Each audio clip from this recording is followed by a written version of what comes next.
जय मसीह की। आइए हम गलातियों की पुस्तक 4 अध्याय खोलेंगे। आज गलातियों की पुस्तक 4 अध्याय। हम लोग गलातियों की सीरीज में हैं और पिछले दिनों में हमने देखा कि विश्वास के द्वारा धर्मी ठहराए जाने का क्या अर्थ है। फिर व्यवस्था बनाम विश्वास के बारे में हमने देखा और व्यवस्था बनाम प्रतिज्ञा भी हमने देखा कि किस प्रकार व्यवस्था पर विश्वास और प्रतिज्ञा भारी पड़ता है और विश्वास के द्वारा हम धर्मी ठहराए जाते हैं। और ये हमारा धर्मी ठहराया जाना परमेश्वर की हुई उस प्रतिज्ञा, उस वाचा के अनुसार होता है जो परमेश्वर ने अब्राहम में होकर प्रभु यीशु मसीह के आने के लिए किया था। और इस चौथे अध्याय में हम पहुंचते हैं और यहाँ पौलुस इस प्रकार कुछ रीजन देकर इन बातों को और प्रमाणित करने की कोशिश करता है। तो आज का जो संदेश है वो विश्वासियों के पुत्रत्व के बारे में है कि हम विश्वासी जन हैं, परमेश्वर के पुत्र और उसके लेपालक पुत्र हम किस प्रकार बनते हैं उसके बारे में हम देखेंगे। तो पौलुस जो है गलातियों 4 अध्याय के 1 पद से लेकर 7 पद में इस प्रकार कहता है, मैं यह कहता हूं कि वारिस जब तक बालक है, यद्यपि सब वस्तुओं का स्वामी है, तो भी उसमें और दास में कोई भेद नहीं है, परंतु पिता के ठहराए हुए समय तक संरक्षकों और प्रबंधकों के वश में रहता है। वैसे ही हम भी जब बालक थे तो इस संसार की आदि शिक्षा के वश में थे और दास बने हुए थे, परंतु जब समय पूरा हुआ तो परमेश्वर ने अपने पुत्र को भेजा जो स्त्री से जन्मा और व्यवस्था के अधीन उत्पन्न हुआ, ताकि व्यवस्था के अधीनों को मोल लेकर छुड़ा ले और हमको लेपालक होने का पद दे दे। और तुम जो पुत्र हो, इसलिए परमेश्वर ने अपने पुत्र के आत्मा को हे अब्बा, हे पिता कहकर पुकारता है हमारे हृदयों में भेजा है। इसलिए अब तू दास नहीं परंतु पुत्र है, और जब पुत्र हुआ तो परमेश्वर के द्वारा वारिस भी हुआ। तो इस चौथे अध्याय में पौलुस जो है गलातिया की कलीसिया के लोगों को, जो भटक रहे थे, जो व्यवस्था को मानने के लिए मजबूर किए जा रहे थे, कुछ लोगों को जो विश्वास में कमजोर हो गए थे और अपने विश्वास से डिविएट होकर दूसरे रास्ते पर चलने की कोशिश कर रहे थे, व्यवस्था के साथ विश्वास को लेकर चलने की कोशिश कर रहे थे, उनको पौलुस बार बार इन बातों को उदाहरण दे देकर समझाने की कोशिश कर रहा है। और इस चौथे अध्याय में पौलुस ये उदाहरण दे रहा है कि वो कहता है कि वारिस जब तक बालक होता है, जो वारिस होता है, इनहेरिटेंस जो होता है, वो जब तक बालक होता है, यद्यपि वो स्वामी तो होता है, ठीक उसी प्रकार जैसे हमारे बच्चे जो हैं, जो हमारी इनहेरिटेंस हैं, हमारे बाद वो हमारी पोजीशंस के स्वामी होंगे, लेकिन जब तक वो बच्चे हैं, जो छोटे हैं, स्वामी तो वो हैं, उनमें और दास में कोई भेद नहीं है। तो वो कह रहा है कि जब तक हम बच्चे हैं, हम में और बच्चे थे, हम में और दास में कोई डिफरेंस, कोई भेद नहीं है। तो हम पाते हैं यहाँ पे 2 बातें इस पैसेज में कि विश्वासी जो जन हैं, जिन्होंने यीशु मसीह पर विश्वास किया है, उनके कामों पर विश्वास किया, परमेश्वर की वाचा पर विश्वास किया है, उनका जीवन विश्वास करने से पहले किस कंडीशन में था और विश्वास करने के बाद हम क्या हो जाते हैं। 2 बात है, बहुत आसान सी बात है, मुख्य बात है, जरूरी बात है जिसे हमें समझने की आवश्यकता है, जिस बात को वो कलीसिया को कह रहा है, जो रीतियों पर चलने के लिए मजबूर हो रहे थे। तो पौलुस कह रहा है जब हम प्रभु में नहीं थे, प्रभु में विश्वास करने से पहले हम छोटे बच्चों के समान थे, दास के समान थे, जो हम नादान थे और बोलने में हम असमर्थ थे। बच्चे क्या होते हैं? इन्फेंट्स नादान होते हैं, बोलने में असमर्थ होते हैं, एक्सप्रेस नहीं कर सकते हैं, समझ नहीं सकते हैं। तो हम भी उसी प्रकार थे। कह रहा है कि यद्यपि वारिस जब तक बालक होता है, सब वस्तुओं का स्वामी तो वो होता है, तो भी उसमें और दास में कोई भेद नहीं होता है, परंतु पिता के ठहराए हुए समय तक संरक्षकों, जैसे हमने उनको केयर टेकर्स पे लगा दिया है ना, केयर टेकर्स उनकी टेक केयर करें, तो कह रहा है कि परंतु पिता के ठहराए हुए समय तक संरक्षकों और प्रबंधकों के वश में रहता है। वैसे ही हम भी जब बालक थे तो संसार की आदि शिक्षा के वश में होकर दास बने हुए थे। बहुत इंपॉर्टेंट चीज है, जब तक हम प्रभु यीशु को हमने नहीं जाना है, प्रभु यीशु मसीह को हमने नहीं पहचाना है, प्रभु यीशु मसीह को हमने उद्धारकर्ता करके नहीं माना है, उनके कामों पर हमने विश्वास नहीं किया है, तब तक हम क्या करते हैं, इस संसार आदि की शिक्षा के वश में होकर हम दास बने रहते हैं। हर एक व्यक्ति जिन्होंने परमेश्वर को नहीं माना, वो इस संसार आदि की शिक्षाएं जो हैं उसके वश में वो रहता है। कुलुसियों 2 अध्याय के 8 पद में हम पढ़ेंगे। कुलुसियों 2 अध्याय के 8 पद में, कुलुसियों 2 अध्याय के 8 पद में पौलुस कहता है, चौकस रहो कि कोई तुम्हें उस तत्व ज्ञान और व्यर्थ धोखे के द्वारा अपना अहेर न बना ले। चौकस रहो। विश्वासी जनों को कह रहा है कि हम प्रभु में जब तक नहीं थे, हमने अंधविश्वास की चीजों पर हम चलते थे, मनुष्य के ज्ञान पर हम चलते थे, मनुष्य के रीति रिवाजों पर चलते थे, और मनुष्य का जो ज्ञान और शिक्षा है वो निर्बल और निकम्मी है, यहां पे इस वचन में लिखा हुआ है। तो पौलुस कह रहा है, देखो ध्यान दो भाइयों, चौकस रहो, सावधान रहो, कोई तुम्हें बेवकूफी की बातों से, तत्व ज्ञान से और व्यर्थ धोखे से अहेर ना बना ले, जो मनुष्यों की परंपराओं और संसार आदि की शिक्षा के अनुसार तो हैं, पर मसीह के अनुसार नहीं। मनुष्यों की जो परंपराएं और संसार आदि की शिक्षाएं हैं वो निर्बल और निकम्मी है। इसलिए कह रहा है, वैसे हम भी जब बालक थे तो जब हम परमेश्वर के प्रति हम अज्ञान थे, परमेश्वर से जब हम दूर थे, परमेश्वर से जब हमारी मित्रता नहीं हुई थी, परमेश्वर के जब हम नजदीक नहीं आए थे, परमेश्वर पर हमने विश्वास नहीं किया था, तब तक हम इस संसार की परंपराओं में, इस संसार आदि की शिक्षाओं में हम चलते हुए हम उसके दास बने हुए थे, हम उसके अधीन थे। इस संसार के शैतान के बंधनों में हम फंसे हुए थे, और इस संसार की शिक्षा जो है मनुष्यों के द्वारा, मनुष्यों की रीतियों के आधार पर बनाई गई है। सारी संसार की शिक्षाएं जो भी आप पढ़ लें, कोई भी शास्त्र और फिलोसॉफिकल बुक्स और कोई भी पैटर्न, जो कुछ भी आप इस संसार में बाइबल के अलावा और भी कोई शास्त्र हो, कोई धार्मिक शास्त्र हो, कोई भी पुस्तक आप पढ़ लें, ज्ञान की पुस्तक, वो मनुष्यों के द्वारा, मनुष्यों की रीतियों के आधार पर बनाई गई है। इवन यहूदी धर्म की व्यवस्था जो थी मनुष्यों के लिए बनाई गई थी, उनकी रीतियों के लिए बनाई गई थी। या फिर वो यूनानी हो, क्योंकि पौलुस जो है यहूदी और यूनानी दोनों लोगों से बात कर रहा है, या कोई और हमारे देश में अपनी शिक्षाएं हो। हम जानते हैं कि बहुत सारी शिक्षाएं, सारी शिक्षाएं जो परमेश्वर के वचन के विपरीत हैं, वो सब मनुष्यों के द्वारा, मनुष्यों की रीतियों पर बनाई गई हैं। अगर वो मनुष्यों के द्वारा, मनुष्यों की रीतियों पर बनाई गई हैं, तो वो सिर्फ और सिर्फ मनुष्यों की परंपराएं हैं, और इस संसार की शिक्षा निर्बल और निकम्मी है।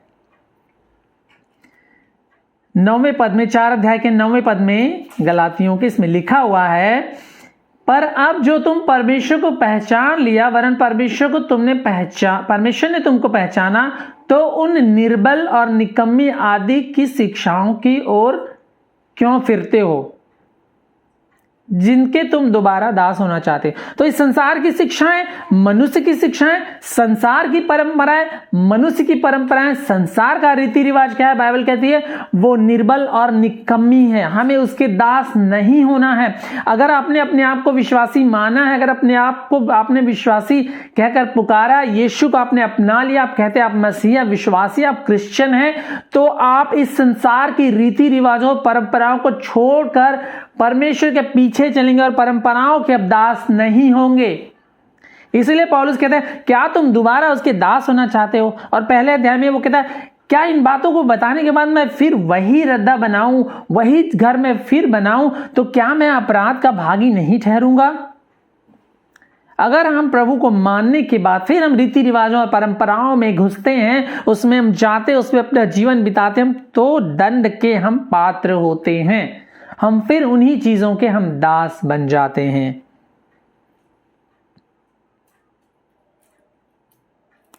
पर इस संसार के लोगों ने सोचा, और लोगों के मन में ये शायद इस प्रकार का ज्ञान है या स्वभाव है, वो सोचते हैं कि हम ये कर लें, ये रीति रिवाज कर लें। क्योंकि बहुत सारे लोग सोचते हैं कि कर्मों के द्वारा हम परमेश्वर तक पहुंच सकते हैं, कर्मों के द्वारा हम परमेश्वर को प्रसन्न कर सकते हैं, कर्मों के द्वारा हम परमेश्वर तक हमारी पहुंच हो सकती है। ऐसा जो ज्ञान है बहुत सारे पंथों में पाया जाता है। लोग सोचते हैं कि रीतियों के द्वारा, समारोह करने के द्वारा और पूजा पाठ करने के द्वारा हम ईश्वर के द्वारा या परमेश्वर के द्वारा स्वीकारे जाएंगे। लेकिन ऐसा बाइबल कहीं भी नहीं बताती है। हम रीति रिवाजों के द्वारा, कर्मों के द्वारा हम परमेश्वर के द्वारा कभी स्वीकारे नहीं जाते। हम परमेश्वर के द्वारा तभी स्वीकारे जाएंगे जब हमने यीशु मसीह को परमेश्वर करके, उनका पुत्र करके, जिसने हमारे लिए क्रूस पर अपनी जान दी और मुर्दों में हमारे लिए गाड़ा गया, मुर्दों में से तीसरे दिन हमारे लिए जी उठा, इन बातों पर जब हम विश्वास करेंगे तभी परमेश्वर हमें स्वीकारेगा, अन्यथा परमेश्वर हमें नहीं स्वीकारेगा। तो पौलुस कहता है, इन्हीं सब चीजों के वश में हम लोग दास होकर जी रहे थे। लेकिन चौथे पद में पौलुस कह रहा, परंतु जब समय पूरा हुआ तो परमेश्वर ने अपने पुत्र को भेजा, जो स्त्री से जन्मा और व्यवस्था के अधीन उत्पन्न हुआ। तो परमेश्वर का जब निर्धारित समय पूरा हुआ, समय पूरा हुआ का मतलब क्या है?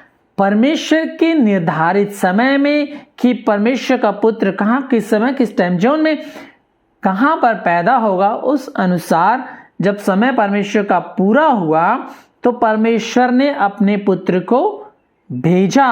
और यूहन्ना रचित सुसमाचार के 5 अध्याय में, 5 अध्याय के 30 पद, 36 पद और 37 पद, यूहन्ना के 6 अध्याय में और 8 अध्याय में, 12 अध्याय में, 17 अध्याय में, 20 अध्याय में बार बार यीशु मसीह ने ये बात लोगों को बताई और बार बार कहा कि पिता ने मुझे इस संसार में भेजा है कि मैं पिता का काम करूं, मैं तुम्हें तुम्हारे पापों से निजात दूं।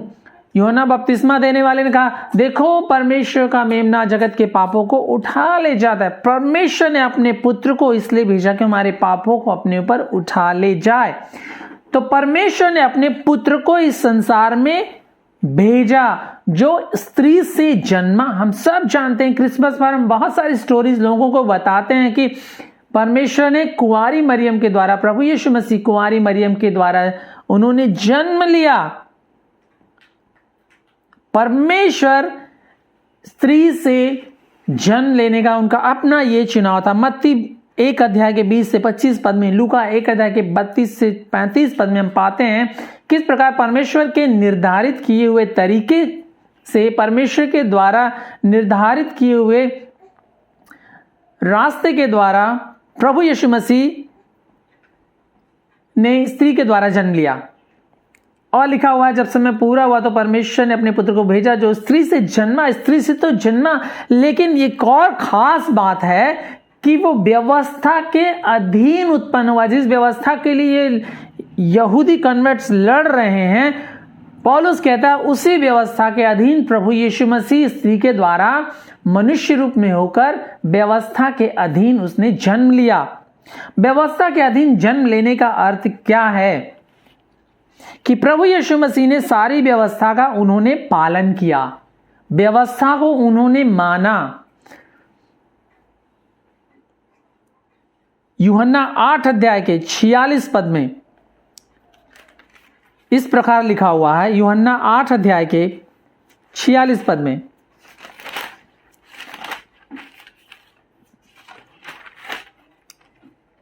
तुम में से कौन मुझे पापी ठहराता? यीशु मसीह कह रहे हैं, वो यहूदी लोगों से बात कर रहे हैं, सभी लोग व्यवस्था के मानने वाले हैं। तो प्रभु यीशु मसीह कह रहे तुम में से कौन मुझे पापी ठहराता है? यदि मैं सच बोलता हूं तो तुम मेरा विश्वास क्यों नहीं करते? मतलब यीशु मसीह निर्दोष और निष्कलंक और निष्पाप थे, उनको कोई भी किसी प्रकार से पापी नहीं ठहरा सकता था। व्यवस्था को उन्होंने पूर्णतः अपने जीवन में माना और उसको उन्होंने पूरा किया। दूसरा कुरिन्थियों 5 अध्याय के 21 पद में लिखा हुआ है, दूसरा कुरिन्थियों 2 Corinthians चैप्टर 5, दूसरा कुरिन्थियों 5 अध्याय के 21 पद में, जो पाप से अज्ञात था, प्रभु यीशु मसीह पाप से अज्ञात था, उसी को उसने हमारे लिए पाप ठहराया। तो प्रभु यीशु मसीह पाप के लिए अज्ञात थे, वो पाप कर नहीं सकते थे क्योंकि वो परमेश्वर थे और वो निर्दोष थे, निष्कलंक थे। इब्रानियों 4 अध्याय 15 पद, इब्रानियों 4 अध्याय 15 पद, यहां पे इस प्रकार लिखा हुआ है, क्योंकि हमारा ऐसा महायाजक नहीं जो हमारी निर्बलताओं में हमारे साथ दुखी ना हो सके, वरन वह सब बातों में हमारे समान परखा तो गया तो भी निष्पाप निकला। व्यवस्था के द्वारा हमने पिछली बार देखा कि पाप का ज्ञान होता है, लेकिन प्रभु यीशु मसीह मनुष्य रूप में देह धारण करने के बावजूद, व्यवस्था के अधीन उत्पन्न होने के बावजूद उन्होंने सारी व्यवस्था को पूरा किया और वो निष्पाप निकले, उन पर कोई दोष नहीं लगा सकता था। इसलिए यीशु मसीह ने कहा, कौन तुम में कौन है जो मुझे पापी ठहराएगा? हु इज केपेबल, किसकी इतनी पहुंच है कि वो मुझे पापी ठहराएगा? तो प्रभु यीशु मसीह व्यवस्था के अधीन उत्पन्न हुआ ताकि 5वें पद में, ताकि व्यवस्था के अधीनों को, यीशु मसीह व्यवस्था के अधीन हो गया, व्यवस्था के अधीन उसने जन्म लिया, उसने हमारे पापों को अपने ऊपर ले लिया, ताकि जो व्यवस्था के अधीन थे, जो रीति रिवाजों के अधीन थे, जो संस्कारों के अधीन थे, उनको क्या करे? उनको मोल लेकर छुड़ा ले। जानते हैं कि वचन में लिखा हुआ कि यीशु मसीह के लहू के द्वारा हम मोल ले लिए गए हैं, हम छुड़ा लिए गए हैं। मोल लेने का मतलब क्या? हम बाजार में जाते हैं, बहुत पुराना वर्ड है, खरीदने जाते हैं, कुछ मोल लेते हैं, पैसा देकर हम कुछ लेते हैं, हम खरीद लेते हैं, वो हमारी सामान हो जाती है। बाजार में हम जाते हैं, पैसा देते हैं और कोई सामान, कोई वस्तु हम मोल लेते हैं। It's an exchange. तो यहां पे लिखा हुआ है कि व्यवस्था के अधीनों को प्रभु यीशु मसीह ने मोल लेकर छुड़ा लिया है। तो जो हम व्यवस्था के अधीन थे, व्यवस्था के हम बंधन में थे, रीति रिवाजों के बंधन में थे, हम पाप के बंधन में थे, शैतान के हम बंधन में थे, मृत्यु के बंधन में थे, उनको प्रभु यीशु मसीह ने अपने खून के द्वारा उस पेमेंट को किया और उन्होंने हमें उस बंधन से, पाप के बंधन से, मृत्यु के बंधन से, शैतान के बंधन से, इस संसार के बंधन से, रीति रिवाजों और संस्कारों के बंधन से, मनुष्य की परंपराओं के बंधन से उन्होंने हमको छुड़ा लिया। हालेलुया, उन्होंने हमको छुड़ा लिया। क्या करने के लिए? और हमको लेपालक होने का पद दे दिया, ताकि हमें लेपालक होने का पद मिले। अडॉप्टेड चिल्ड्रन, जिसे हम अडॉप्ट करते हैं, अडॉप्शन, हम साइन करते हैं, सिग्नेचर करते हैं, सर्टिफाइड, अब हम सर्टिफाइड चिल्ड्रन, उनके बच्चे हो गए, हम उनके लेपालक संतान हो गए। अब हम उनको अब्बा पिता कह के हम पुकार सकते हैं।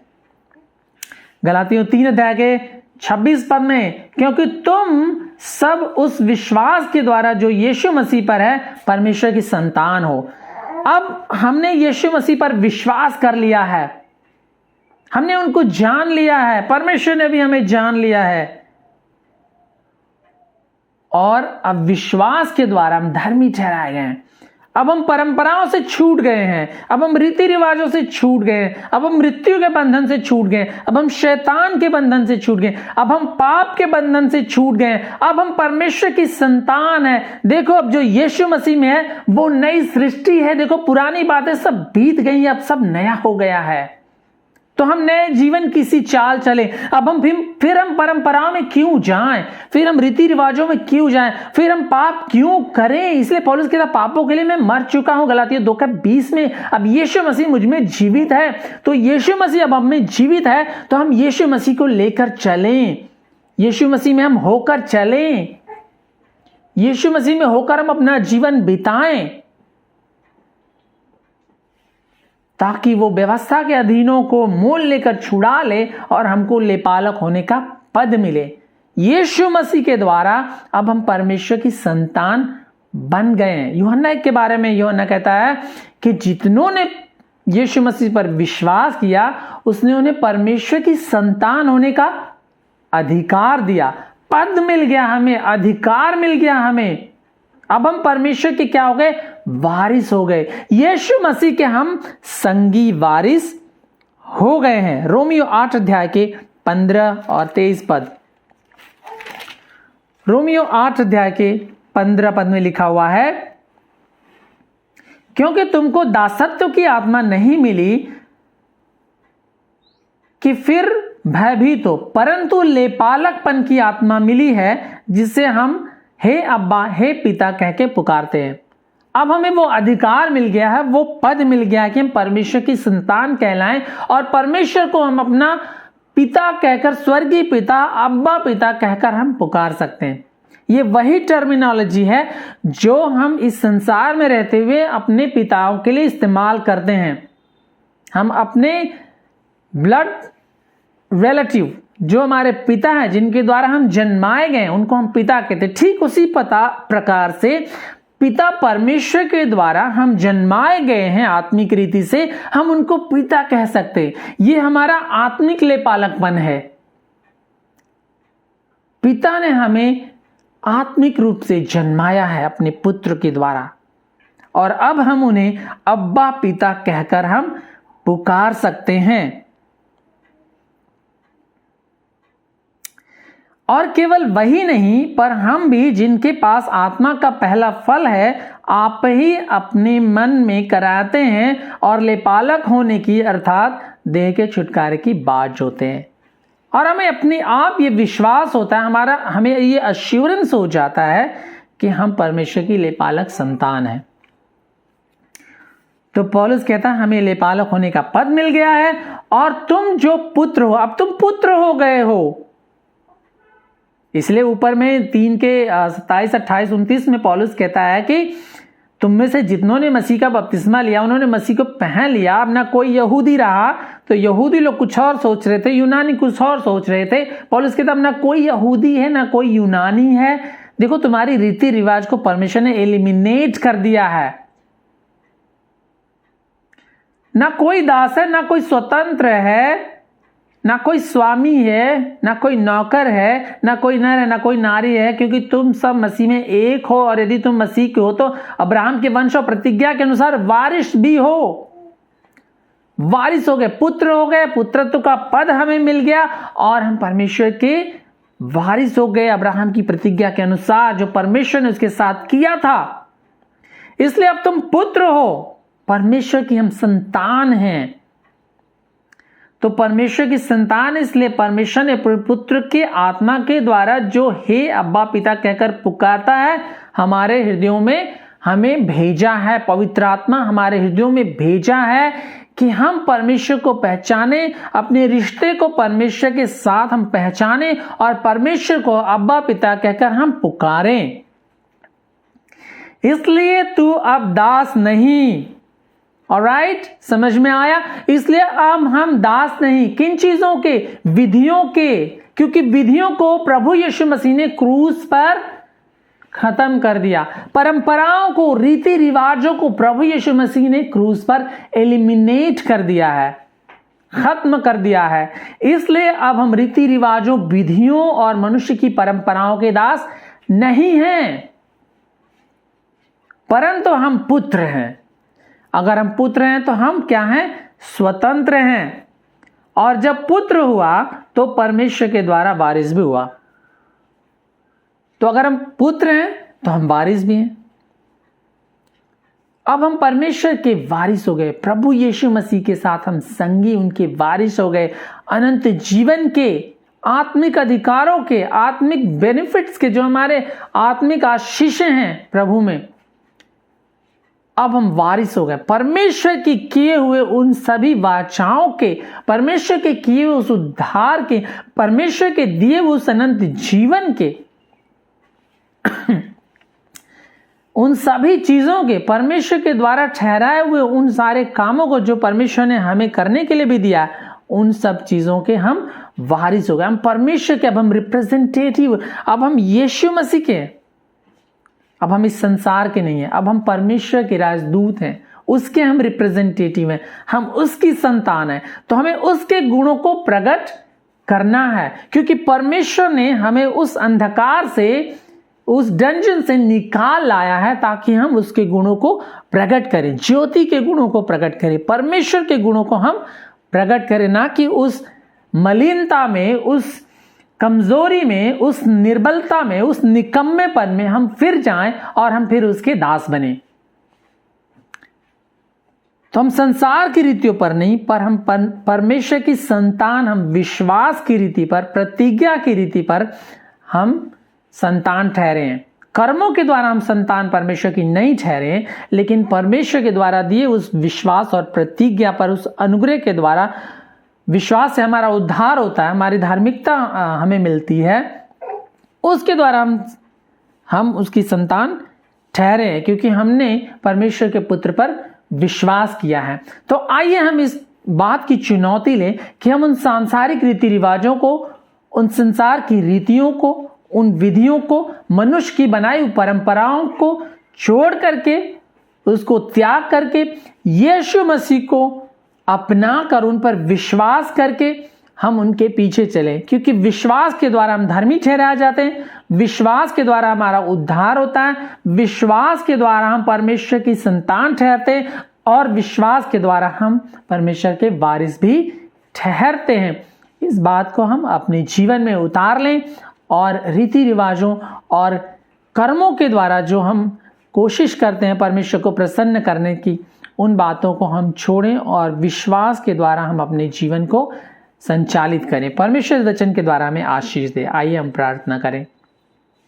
प्यारे पिता परमेश्वर, हम धन्यवाद करते हैं। हम पापी मनुष्य थे, हम इस संसार में फंसे हुए थे, संसार की रीति रिवाजों में, संसार की विधियों में प्रभु हम फंसे हुए थे, क्योंकि संसार की विधियां, परंपराएं, वो सब प्रभु जी निर्बल हैं, निकम्मी हैं और तुच्छ हैं प्रभु जी। लेकिन आपका वचन सच्चा है, मार्ग, सच्चाई और जीवन आप ही हैं प्रभु जी।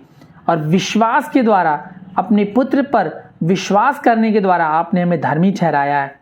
ना सिर्फ हमें धर्मी ठहराया, पर उस पवित्र आत्मा को भी हमारे मनों में दिया है, जिसके द्वारा हम आपको अब्बा और पिता कहकर पुकार सकते हैं प्रभु जी। और अपनी संतान होने का हमें पद दिया प्रभु जी, इस सौभाग्य में दिया परमेश्वर अपने पुत्र के द्वारा कि हम आपकी संतान कहलाएं और लेपालक संतान कहलाएं प्रभु जी, और हम आपके वारिस भी बन जाएं। उन आशीषों के, उन आत्मिक आशीषों के, उन अधिकारों के जो प्रभु जी आपने हमें अपने पुत्र के द्वारा दिया है, उन सब के हम वारिस बन जाएं। और ये सब कुछ विश्वास के द्वारा संभव हुआ है, कर्मों के द्वारा नहीं। ऐसा ना हो कि कोई घमंड करे। प्रभु हमें कर्मों पर घमंड करने से बचाएं, पाप करने से बचाएं, इस संसार में फिर कर रीतियों पर जाने से हमें बचाएं, हमें बचाएं प्रभु जी। हालेलुया। धन्यवाद पिता, आपकी महिमा हो। प्रार्थना यीशु के नाम से मांगते हैं, आमीन।